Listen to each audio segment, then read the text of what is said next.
Bueno, la sumamos a Miriam Bregman, precandidata del FIT Unidad a presidenta. Miriam, bueno, una jornada, decíamos, dramática para los trabajadores. La de hoy, ¿cómo lo viviste y qué ves de todo esto? No, veo que hay un esquema que no va más. Realmente es un esquema que se reproduce a través de los años, que entra en crisis cada tanto, que es un esquema de los servicios públicos en general y del transporte en particular, donde como hoy reconoció Sergio Massa, el 85%, algunos dicen que llega hasta el 88%, pero concedamos que sea el 85% del dinero lo pone el Estado, hay grupos empresarios en el medio y del otro lado los trabajadores y usuarios. Claramente hay que nacionalizar el servicio, estatizarlo, ponerlo bajo el control de los propios trabajadores y usuarios y eliminar a ese grupo, esos grupos empresarios que, como alcancé a escuchar lo que decían recién acá, además se fueron concentrando y tomando un poder enorme que esto después repercute en las negociaciones, que no tienen razón de ser. ¿Por qué hay empresarios ricos y trabajadores con jornadas extenuantes que, como ellos mismos te dicen, nosotros no tenemos Navidad?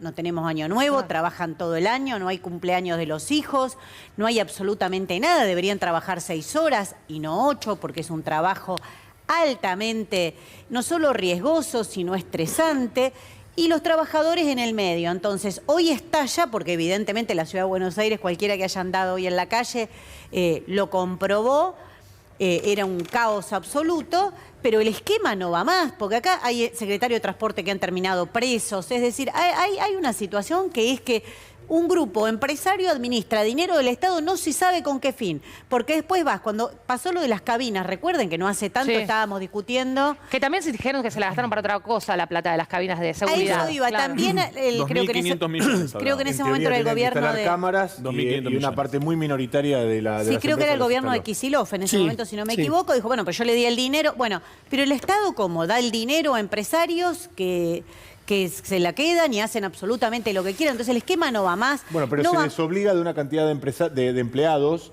No es un dato menor, quiero decir, en el sentido de, en un país donde hay tanta queja y tanto planteo respecto del intervencionismo del Estado, en este caso el Estado, después de 21 años de mantener este sistema de subsidios, se desobliga de miles de trabajadores que en lo formal dependen de empresas.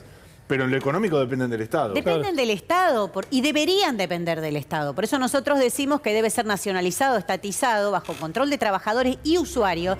Y menciono lo de los usuarios porque con lo de las cabinas surgieron dos cosas. El problema que padecían los choferes, pero también que de noche no hay colectivos, que hay barrios directamente donde no entra. Entonces la planificación está armada en función de estos empresarios, de estos grupos oligopólicos que van concentrando cada vez más líneas de colectivo y que hacen absolutamente lo que quieran. Me acuerdo que en alguna oportunidad, también cuando se encuentran estas cuentas en el exterior, también ahí estaban involucrados con la transferencia de subsidio. Es todo dinero del Estado que se da por una canaleta de la corrupción absoluta. Ahora, nosotros hablamos hoy de este fenómeno vinculado con el horario, con la interna de UTA. Sí.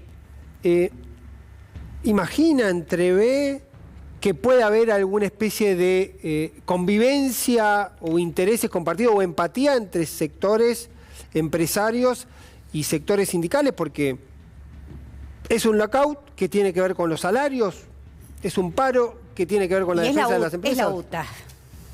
Han jugado políticamente y muy abiertamente su relación con los empresarios. Nadie puede decir que es un sindicato absolutamente independiente de los empresarios. Para nada. Pero esta vez los que tenían que pagar los sueldos eran los empresarios. A los que le depositaron la plata y no se la pusieron en las cuentas, a los que no quisieron hacer el enter al home banking, me parece que esta vez... No, está bien. Lo que digo es que el Estado tiene una responsabilidad y si este esquema se perpetúa, vamos a una crisis mayor. ¿Por qué vamos a una crisis mayor? Porque el Fondo Monetario está pidiendo recortar subsidios.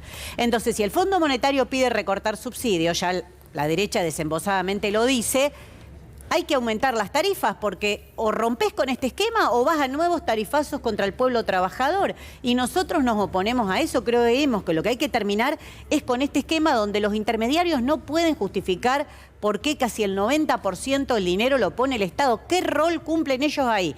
No pueden planificar un buen servicio, no pueden garantizar las cabinas que piden los choferes, no pueden Entrar en los barrios donde se les pide, las condiciones de trabajo empeoran, no pagan los salarios. ¿Y por qué tiene que estar ese grupo de empresarios ahí? Totalmente. Vamos a ver quiénes son los empresarios que hoy Massa hacía referencia, porque nombró con, decíamos, ¿no?, nombre y apellido, en concreto a 2 empresarios. Juan, ahí tenemos un relevamiento de quién es Ángel Faija, ¿no? Uno de los primeros empresarios. No sé si la querés repasar vos, la plata. Sí, tiene más de 12.500 empleados en el área metropolitana de Buenos Aires. Dueño de Todo Bus S.A., que produce colectivos, claro, es fabricante. Representante de Agrale S.A., que produce chasis, claro. Hoy lo decía el ministro de Economía. No hay balances públicos de Dota desde el año 2004. Eso es preocupante, ¿no? Habría que ver los números, ¿no? Hay mucho que desear ahí. En 2019 recibió más de 3 millones de pesos en subsidios por coche. 3 millones de pesos por coche. Y Dota pasó a operar de una sola línea a operar más de 50 entre 1990 y 2019. Claro, esto es preocupante, el nivel de concentración económica, y cuando no podemos ver los balances de publicación desde el año 2004, no se podría explicar el origen de los fondos y sobre todo explicar ese nivel de concentración que le da tanto poder. Hoy lo decía un ministro, claro, parece que el ministerio estaría dentro de una de estas empresas.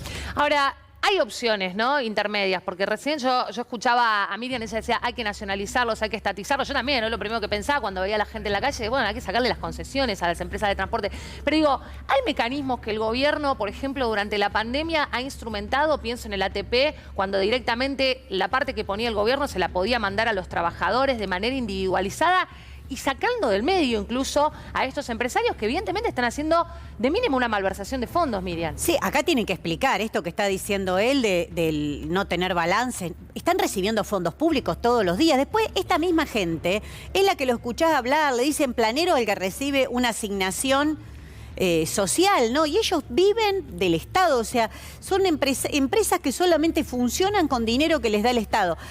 Más allá de mi opinión, de que yo cuando digo nacionalizarlo, estatizarlo, es porque pienso que tendría que haber un plan de transporte que incluya la Ciudad de Buenos Aires, el AMBA, que sea coordinado, que coordine los distintos medios de transporte, los horarios que lo necesitan los trabajadores y las trabajadoras, y no como ahora, que tenés que estar corriendo, porque si te perdiste el primer tren, no llegás después a tomar el subte. Bueno, todo lo que le ocurre a cualquiera que viene incluso del conurbano y tiene que trabajar en la Ciudad de Buenos Aires o al revés.